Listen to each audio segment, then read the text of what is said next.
Right.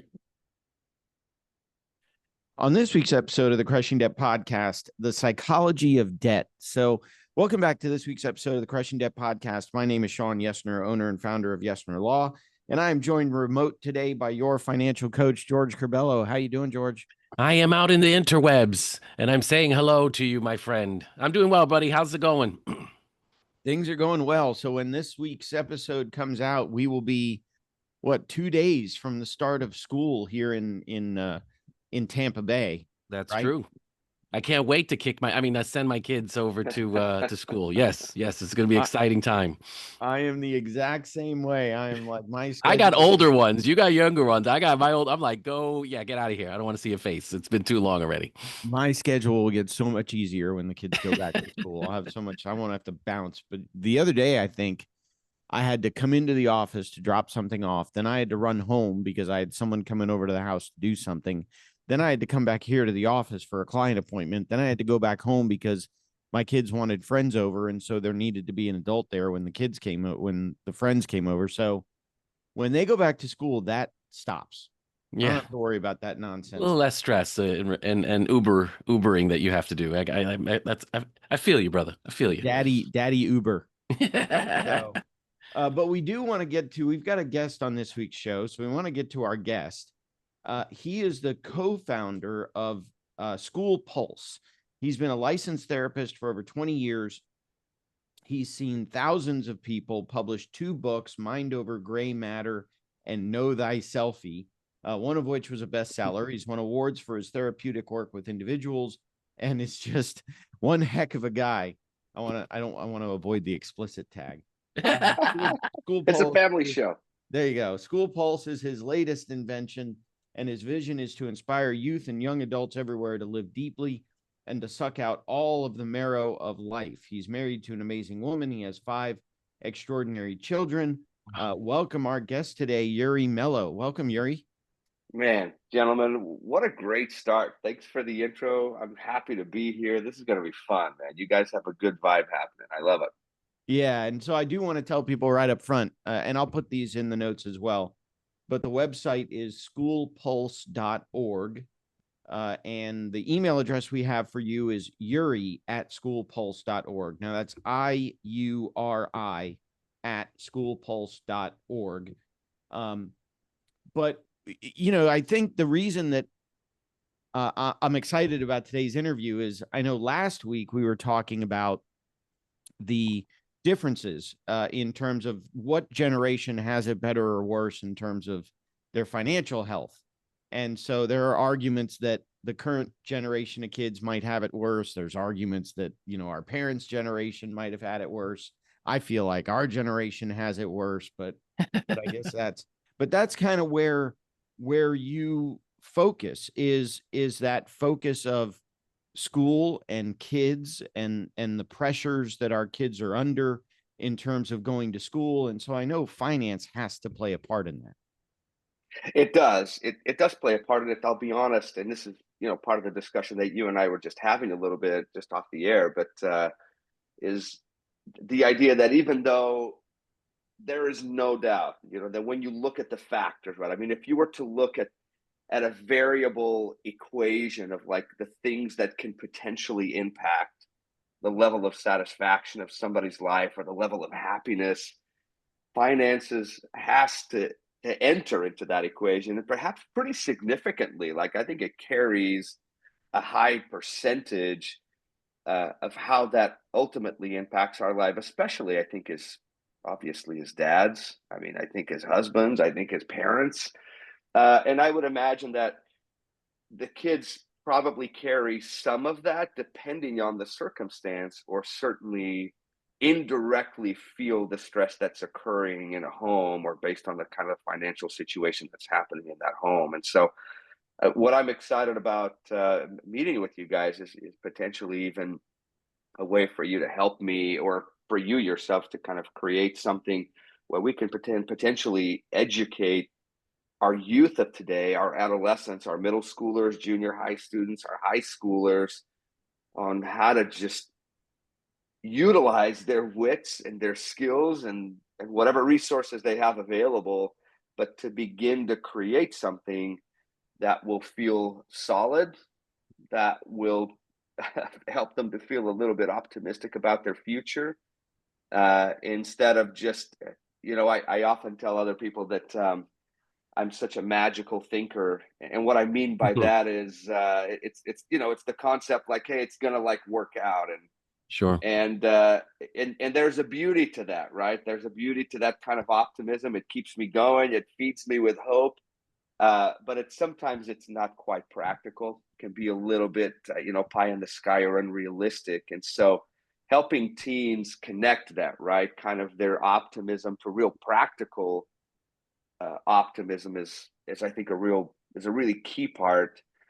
And I think maybe that's what you could bring, or other. I mean, there's others, but that's what you could bring is how do we take this optimism and then actually turn it into behavior, right? Like, here are some things Right. that you can do that could actually create something solid for you. So, anyways, I don't even know if that's what kind of going in a random direction here, like, hey, let's create something together. But I get excited about that. Actually, No. all the videos that we create for teens and for schools really are born from the idea. I mean, usually teens ask us these questions. We have a live text-based support that we provide to schools, and we hear from students from all over the country, including Florida. Uh, and then we talk to a lot of administrators, right? We talk to administrators, we talk to school counselors, and we create all of these videos just based on those conversations and what the perceived need and problem is. We just try to deliver solutions, and this is without a doubt, one of those for sure. So. No, and again, I think a lot of times the young today, all you hear on TikTok is how bad it is, how this is going to be, how harder it's going to be for them to get a job or pay the house or get a car or do any of these kind of things. So when I could see when you're bombarded with such, negativity, when you're just, easy 5 second, second, it's good to hear that there's some positivity out there, that there's a different way to think of how to do this.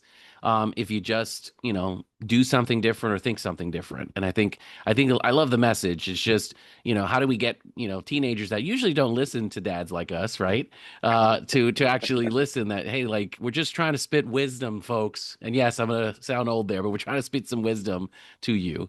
So it's tough though, but I love the idea that you got to try, in regards to that. No, I think so, and I think sometimes teenagers obviously can be a little bit of a tough crowd, and I say crowd tough as in, you know, they're not necessarily receptive at all times. I mean, neither are we, right? I mean, there's this, there's the old quote, right? When the student is ready, the teacher will appear, right? And sometimes when we're in that state of pain or even despair, I know that's a little intense, but man, all of a sudden we're like ready, right? We're ready to receive. And there are a lot of kids who are in that place, right? There are a lot of kids out there who are going to school. I mean, we've certainly chatted and supported lots of those, but students who don't, I mean, who are, enrolled in, food programs at their school, who don't have clothes. Like, I mean, and we hear stuff like that from students, and that has to be absolutely stressful for them as well as their families. And then, of course, the stress that occurs when families are that way. I'll speak personally, and I want to be sensitive more to the fact that I mean, I feel like I've had some fairly despairing times in my life, but I realize that does not compare to some, right? I feel that my despair is individual to my circumstance, Right. which I've always felt is just beyond compare. I mean, just fortunate, blessed, grateful, and yet there have been times where, like, my mind was honestly just in a frenzy, right? Just trying, I mean, not even being able to sleep, just thinking about like how we're going to make this work, right? Whether it was personally with me and my family or even within my startup business, right? Where we Yeah. couldn't make payroll. And in my mind, I'm just thinking like, oh my gosh, like, how, and I can just remember the pit in my stomach the entire for like a month. Like it's intense. And so, and I would imagine that, unfortunately for my children and my wife, I would imagine that they experienced that through me in some way. I'm a typical man that when stuff like that happens, I probably shut down and quiet down a little bit and go internal, and try to just kind of work that out in my mind. And so I obviously didn't want to create an impact in my home, at least not a negative one. But man, I can only imagine that stuff was sweating out of my skin, without me noticing. So yeah. And we talked about that a little bit too before we started recording, in that I don't think kids have necessarily a lot of money stress or money Yeah. issues. I think it's more the parents that may have a money issue or stress or whatever that the kids pick up on. If the parents are going through an eviction or a foreclosure or getting sued by a creditor or something like that, it's not necessarily the kids that feel it in terms of the legal issues, but they may be feeling the stress, they may be feeling the fear, they may be feeling the worry. And I think that's where someone like you, a group like School Pulse, comes in to help the students cope with that. If they feel like, I might be too embarrassed to talk to mom or dad about it, or I might be too worried. I don't want to worry mom and dad. I want them to think that I'm okay. I think that's where you and School Pulse really comes in to play a benefit, right? Yeah, I think you're absolutely right. I think sometimes I feel this is fairly generic, right? We look at the upcoming generation and we we complain about them, like, teenagers and adolescents, and they're soft and they're this and they're that. And I think that's been happening for millennia. I Absolutely. think I think every generation looks at their teenagers and goes like, "Oh my gosh, like this world is going to be terrible." But the reality is that they pull around. I think so, and I think that's really what we're trying to do, and the things that we're trying to gently uh, push. I say push carefully, but to children, right, is kind of these positive psychology or growth mindset type perspectives, uh, that not only create a sense of just persistence in teens, right, but hopefully what we're trying to nurture in them is a better psychological perspective, um, that will keep them not only going for longer, but that will also help them to perform better, right? So there's in positive psychology, there's this concept, right, that we sometimes, maybe especially as adults, we may think that kind of happiness revolves around success, right? And certainly it encourages it, right? But what positive psychology has taught and what some of the research has shown, right, is almost kind of this Copernican revolution, right? It's not the sun that's rotating around the earth, it's the other way around, right? Right. Success revolves around happiness, right?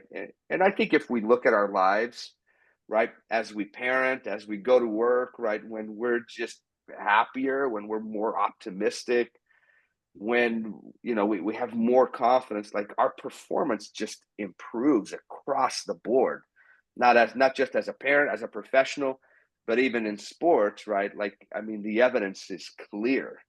And that doesn't just act as a way for us to necessarily be resilient. Resilience is just a piece of it. What positive psychology is actually more interested in isn't just our ability to experience a challenge and then get back to neutral. What they're more concerned about is experiencing a challenge and then growing through that challenge, right? I think in specifically with trauma, like, it's not just post-traumatic stress disorder, it's post-traumatic stress growth. Like, it's our ability to grow through what we go through, right? It's kind of that little saying there. But so that's our goal, right? Is I'm not there, and I should be. I'm not qualified like you guys are, but I should be delivering, at least in a very simple, kind of fun and engaging way, some actual tools for adolescents who, some of them are definitely interested in making money, in having some sort of a solid, Sure. And that might be kind of like, that's not number 1, 2, 3, 4, or 5, but it might be like 6 or 7 or 8. They're like, yeah, but I want to make a lot of money. Well, and maybe that's a little unrealistic.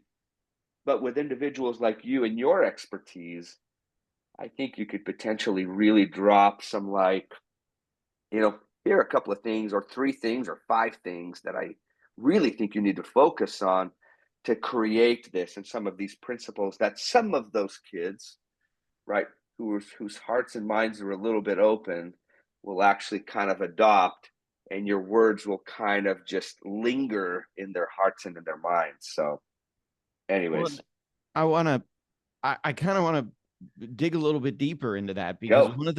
one of the things that occurred to me was when I was growing up, my dad did, he taught me financial lessons. I mean, my dad was a CPA, my undergrad degrees in accounting. So my dad taught me financial lessons, but to this day, I still don't know how much my dad made.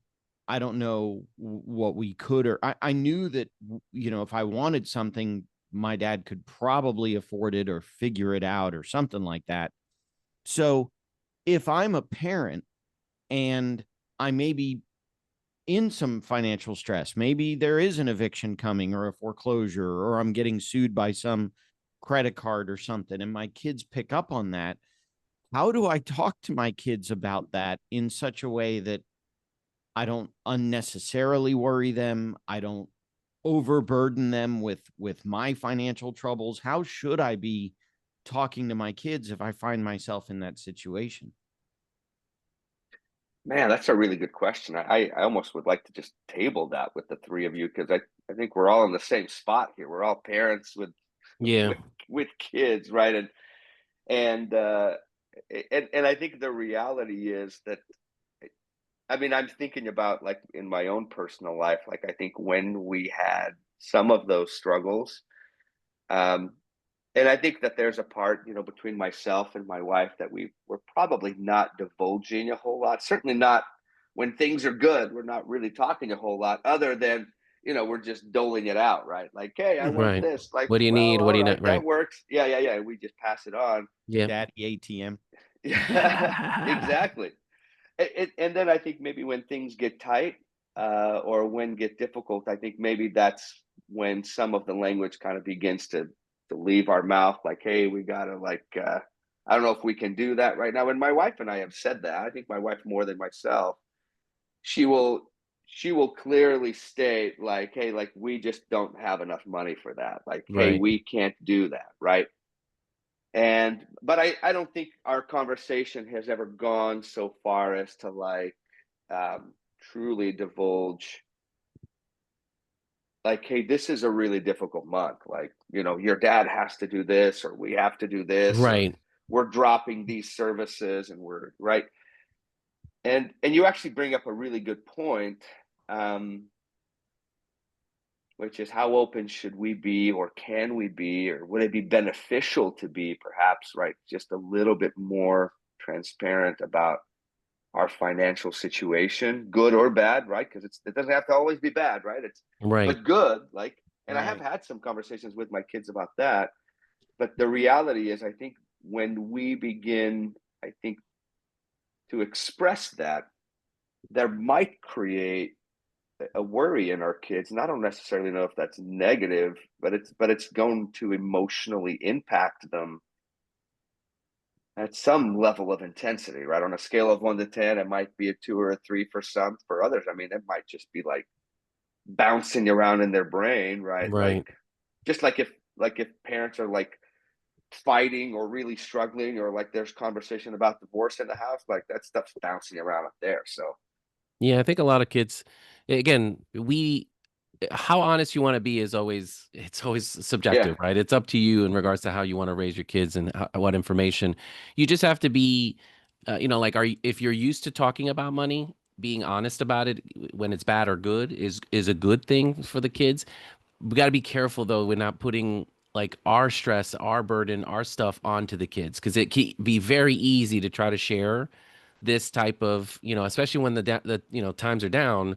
It's easy to kind of like put some of that stress onto our kids as well. We want them to be kids still. Like, there may be changes in how we pay for things, right? Or there may be, changes that as a family we may have to make together. But it's one of those like, do you really need to know how the sausage is made? That's going to be the question you got to ask yourself from that standpoint. So I think that's something to consider when we talk about like, how much honesty we want with kids. But then you also like for me, if you don't talk to them at all, they're going to see it in how you react, right? Are we fighting more often? Are we, is mom and dad not talking because, oh, there must be time, mortgage time. It must be that, like these kids are not, again, kids are not dumb. They read us, they learn from us. So, again, what lessons do we want to have with our kids?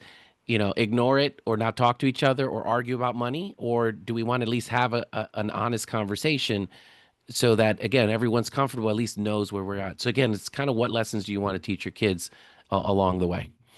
Yeah, and I've told my kids that before. We just got back from a week long vacation, and my kids asked me for something, and I said, guys, I just Yeah. got you this week long vacation. Let's hold off on this No. other purchase, right?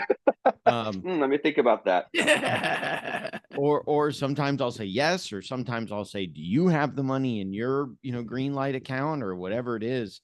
So it's I'm trying to do, and I'm not, despite what everybody else says, I'm not perfect. Shawn, No, what? Shawn is not perfect. Don't be Breaking so news.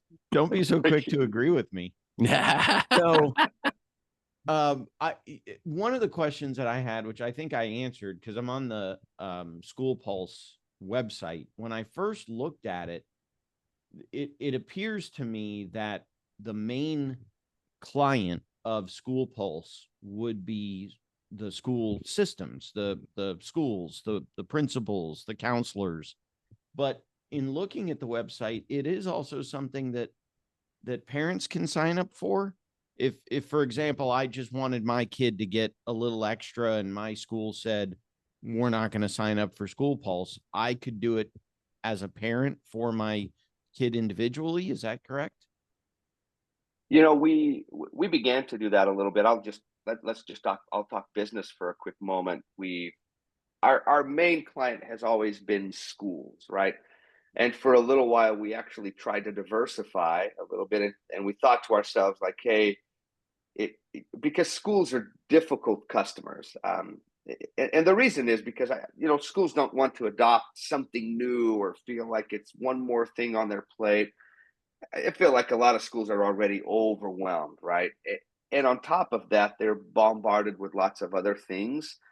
And so, speaking of like a sales cycle, right? It's long. Like we're talking like we're not talking like, hey, I talked to a school and next week they're like opted in. No, we got to go through like the administrators, the district, sometimes parent Mm. boards, community, like, so it's a long process that could last 3 to 6 to a year plus, like before they'll sign into a program like this.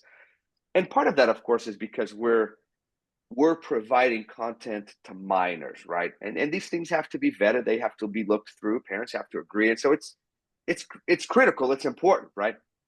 And so one of the things that we thought along the years is like, hey, why don't we just bring it straight to the customer, right? Let's have parents, like if they want their kids to be proactively receiving via text some of our awesome content and then having live support on the back end, we could just offer it to them at a really inexpensive price.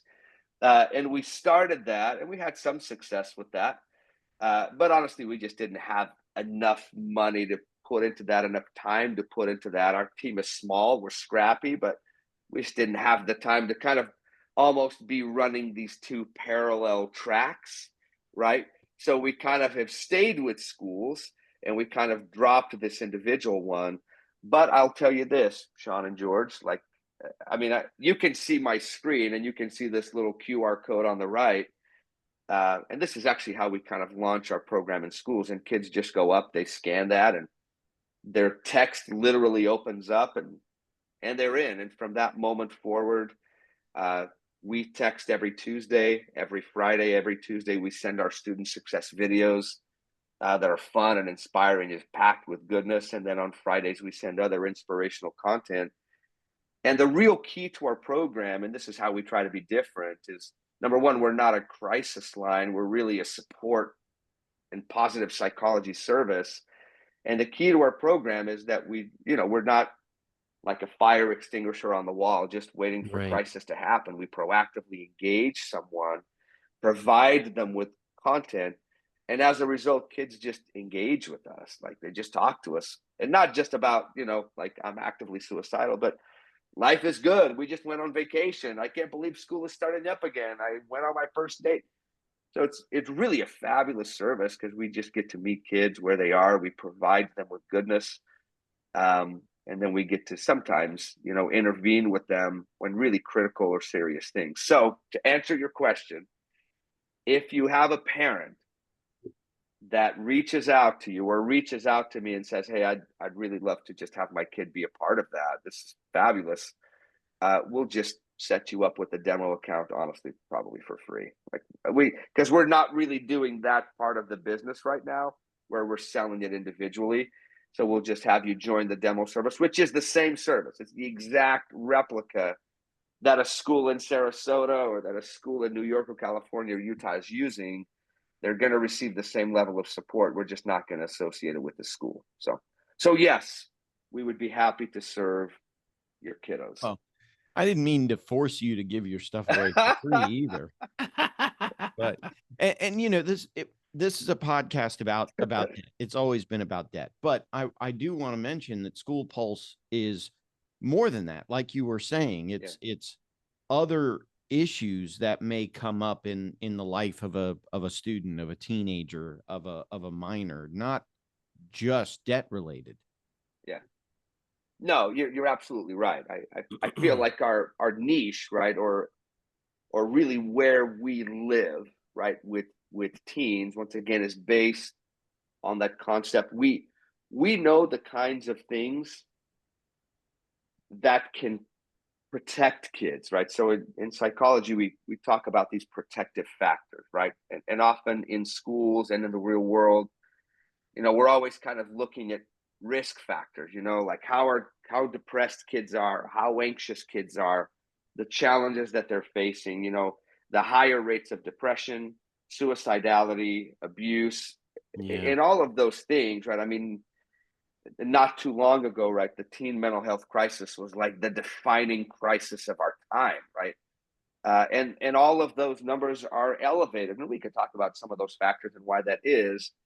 But so what School Pulse, what we're trying to do here at School Pulse is to prevent student suicide, to prevent student violence, to prevent academic people not caring about their academic performance. And our goal is to just provide these kids with the most extraordinary and inspirational psychology available to get them to engage in life, academically, socially, in their school, with their parents, and to try to perform in a better way so that ultimately it acts as a protective factor to not just encourage their own success, right, across all areas of life, but also to protect them from things like anxiety, things like depression, things like suicidality that are all on the rise, like Right. and significantly.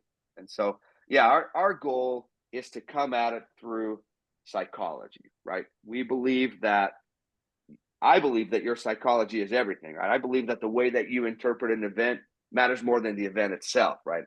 So I kind of come at kids from this perspective, this cognitive therapy, right? Where our thoughts are not just necessarily our thoughts. It's actually not our thoughts. It's more like our belief system, our philosophy, our psychology about life has a tremendous long-term impact on that kid's well-being and on their behavior. And so that's where we're trying to kind of just plant some seeds that will flourish for them in a big way, short and long term. Let me ask one thing. So we focus on the parents with home and school and kids, but we forget that we have educators and teachers who are probably also going through their own kind of financial struggles and things like that. Is there anything that School Pulse does specific for, again, they're in the system too. Like, is there anything you guys do to help the teachers, like, well, in those situations, because they're dealing with, school debt and, maybe low paying wages depending on the school, things like that. Is there anything that's provided to the educators as well?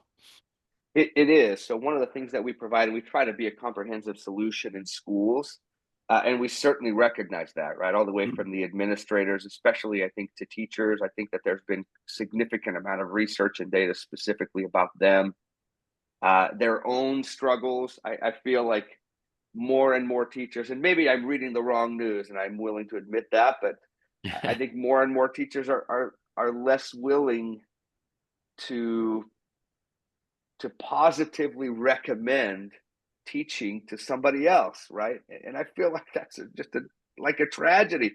I've got like my two older girls who graduated. I mean, one went to school to be an elementary teacher. The other one is about to start as a special educator in school.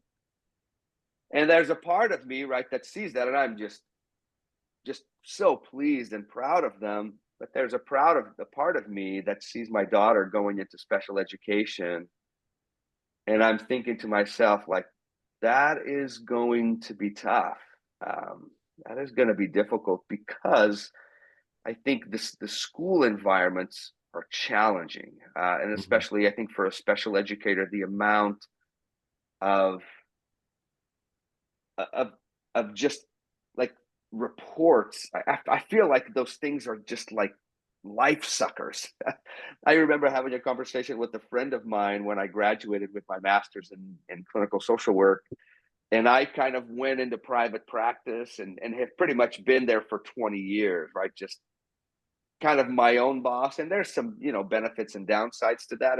And my other friend kind of went towards kind of the Medicaid, like kind of like, uh, like more like social medicine. I can't think of the name right now, but it was kind of a clinic, but kind of run by the state.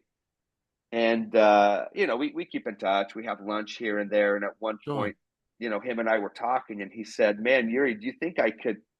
Do you think I could come out and be successful in private practice?" And I said, "Well, absolutely yes." Like, um, because that job was just taking the life out of him. He's like, "I love meeting with people."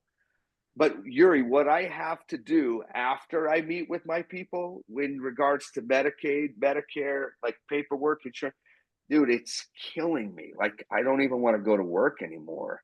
Right. Um, and so I know that that's a bit of a tangent, but man, I remember that statement because I feel like that's a killer. And I think in some way, those educators, I think the amount of stuff that an educator has to be, right? They've got to receive suicide prevention training. They have to be like ready Right. for like student behavior. They have, and it's too much. Just let the man teach math or let the Yeah. woman teach science or Exactly. whatever it is. Right. But I think we're expecting too much. And I think that that's one of the things that we're trying to do is not only come in and just like let us do it. Like we can do that part of it. Just do your thing. But in addition to that, we actually invite parents and teachers to be part of that live text based support. So we're providing that really robustly at the school level as well.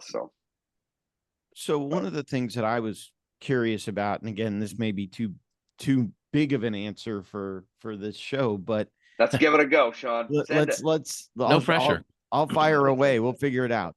So, my you don't know my story, but my kids, my oldest is now 13, my youngest is now 11, and they've been through some things that 13 and 11-year-olds shouldn't have been through. I'm a widow. My wife passed about a year and a half ago now. I'm sorry to hear, Um, Shawn. well, thank you. And we've had our counselors, and I've got the school counselors involved and all that kind of stuff, which kind of relates to my question in terms of one of the big focus of School Pulse is helping the positive mindset and decreasing, suicide rates and all that kind of stuff. If that were something, I've always been of the opinion that I want the teachers to teach my kids, but I have to take a lot of the responsibility of what my kids learn as well. I don't want to, I don't want the school just to be a babysitter. I want the school to teach them, and then I'm going to be back up in terms of, what are you learning? How are you doing? Where are your grades? All that kind of stuff. But are there signs that a kid may be going down that suicide possible path? Are there signs that we can be looking for as parents? Yeah, there are. In fact, I think there's a program out there that a lot of schools use that's called Signs of Suicide. Like literally, like that's the name of the program, and part of what they're trying to do is to educate educators, right, to just be aware of those things, Yeah. right? Um, and and it's challenging, and I would say probably more for males than for females, I would say. And I know that maybe this is sexist, and I don't mean to be, but I think males are a little bit better at emotionally experiencing something and behaviorally doing something else. And I think it's a little bit more difficult for women, I think, to emotionally experience something and for us to just not see it and sense it, right? I think emotion just comes out of them more naturally. And of course, that changes individually. But so I would say a couple of things. Well, here's the first thing that I would tell you. I would say with that cell phone of your kids, if you're, well, I mean, you have young kids. I don't even know if they have a cell phone yet, but Yeah, they do. I would say texts, baby. I would be all over that. I mean, that was part of like my agreement with my kids with them when they got their cell phone at 14 or whatever. We decided was their phone was always open access. Like I always had their passwords. I checked their texts frequently. I would talk about them about their text all the time. Sure, my kids hated my guts for that. Maybe not so much, but I actually would thank them all the time. Like, I know that you don't like this. I'm really grateful that you really haven't fought or resisted a whole lot about it, but I appreciate it. But I had lots of conversations with my boys and my girls specifically about mental health and even some issues that were right on the verge of what you're talking about there, Shawn. Some real kind of hopelessness and even some despair. That I would go up and just kind of sit on their bedside and say, "Hey, I was just looking through your text this morning, um, and noticed this or saw this. You have a moment? Can we talk about it?" Right. And so, in some respect, even though I feel like some of that technology is contributing, and the data is pretty solid now. I don't know if you guys have read The Anxious Generation, but that's a pretty solid book. I would Yeah. recommend that to you and your parents. That talks not just about it's not just about cell phones, it's not just about social media. It actually talks a little bit about parenting and how we ourselves are contributing to some of this anxiety with kids. um, but that was, I'm just telling you right now, that would be one thing that I would say is make that as part of your agreement to them having phones, that you have total access, right, to their texts, to their emails, to their social media accounts if they have any. uh, and I would just suggest, yeah, just in the mornings or at night, just go to where their phone is charging, pick it up, and just kind of roll through some of those conversations and take a look at where their emotional state is. So that's one way for you to just kind of check and see where they are. And this isn't just about, signs of suicide, but it's about, how they're talking to other boys, how they're talking to other girls, and conversations that you want to have with them.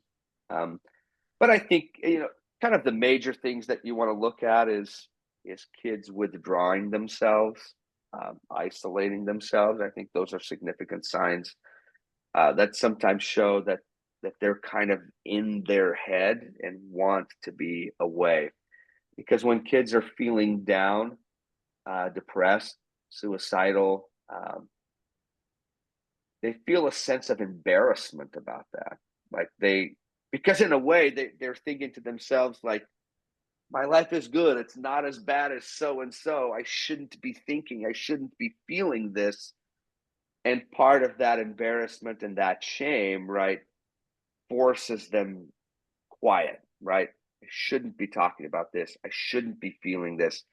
And of course, there's this kind of cyclical dynamic that happens with anxiety and depression, which is, you know, the more embarrassed or ashamed we are of our sadness, the more sad we feel, right? And and depression and anxiety. Once again, I'm not trying to just talk about it in clinical terms, but those things feed each other. They feed into themselves, and as a result, uh, they grow. Like I think that's why depression is challenging. That's why anxiety is challenging. The more we fear our fear, the more fear we experience, right? The more embarrassed and ashamed we feel about our sadness or suicidal ideation, the more suicidal we become. Like it is just this way that our brain kind of works. And so I would say if you see your kid, I would say monitor their phone usage, monitor their text, and find things there that you can engage with your kid about. That's a real look at what's going on with them. And then, anytime kids start to isolate, um, you may see their mood change, right? You may see some apathy developing in their school, in their engagement. They're pulling out of things. Those are things that I think you want to check. And when I mean check, I mean when things settle down in the day, you go in and talk to them and say, hey, like, I noticed this. Right. We talk about it. So pick the right times to talk to kids. Like when he's going out the door, she's going out the door. That's not the time. When Right. they're like in bed and it's mellow and the day has ended, that's the time. I call those my nighttime conversations, where I just kind of go sit by the side of their bed and say, hey, it sounds like today was a hard day. I saw this, noticed this, what's going on. And sometimes your kids will talk and sometimes they won't. And don't ever feel like it's just going to be a one conversation type of thing, because it never is. It's going to be a forever conversation. And just so go into it with the right perspective as a dad or a mom. Got it. Yeah. No, I love it. Love it. Never. So none of the thing is easy, is what you're saying. Okay, got it. Yeah, just keep it going. Like it's be persistent. Got be it. persistent, resilient, hang in there. And one more thing I'll tell you, this is remember, I think as a parent, that every conversation leads into the next conversation. And what I mean by that is approach your kids and treat them and have those conversations in the kind of way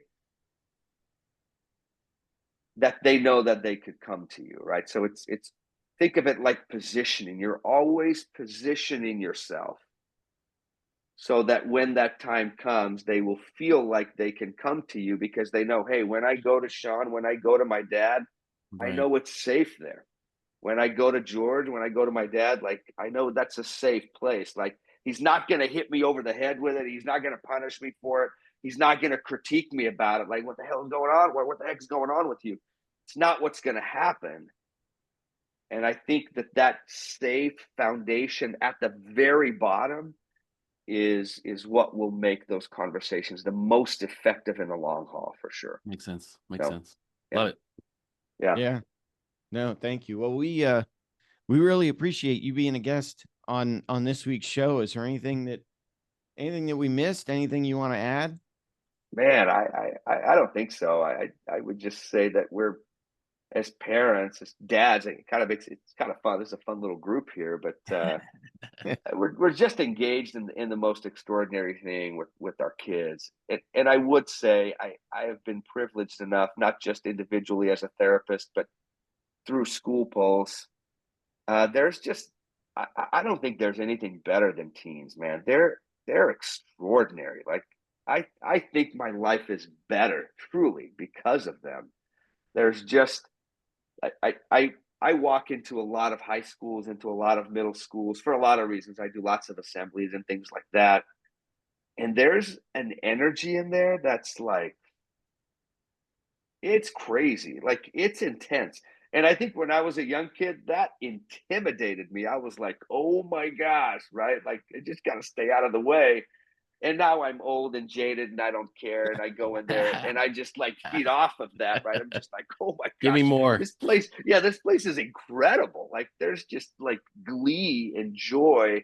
And of course, there's some struggles too, but teens are extraordinary. Like, their idealism is awesome. And there's some ignorance in that, and that's okay. But so We'll I would forgive him say that. just, yeah, exactly. But I would say just, yeah, be hopeful. Speak optimistically when you speak to teens and about teens, because Sure. uh, there's a lot to be optimistic about for sure. Yeah, I think George can speak better to that. I've only got one, technically a teenager, and He just started. there are times where I think to myself, I don't need two boys. I'm good with one. If the teenager doesn't stop mouthing off, I don't need two of them. Yeah. Nah, trust you. You learn how to deal with that. That's what it is. That's what it The is. the eye rolls. I'm like, oh, I will knock those eyes so they don't roll anymore. So, well, I tell meanwhile, my kids all the time, like, I'll take you out and I'll make another one just like you. yeah, It's a quote from like one of like Bill Cosby's old Right, comedy shows. But yeah, exactly. yeah. I I'll take brought you you out. into this world. I'll take you out. I'll take you out. I'll make another one just like you. But but I I think actually, if Love it. you can take, and I'm sure that you guys do, I can tell that this is maybe your vibe and your style, but just meet some of that resistance, right, with just some humor. Just Yeah, meet it with humor. And whether it's the eye rolls or some of the talk back, and and I'm not trying to get them to, like, we're not trying to reward behavior that's disrespectful or mean or cruel.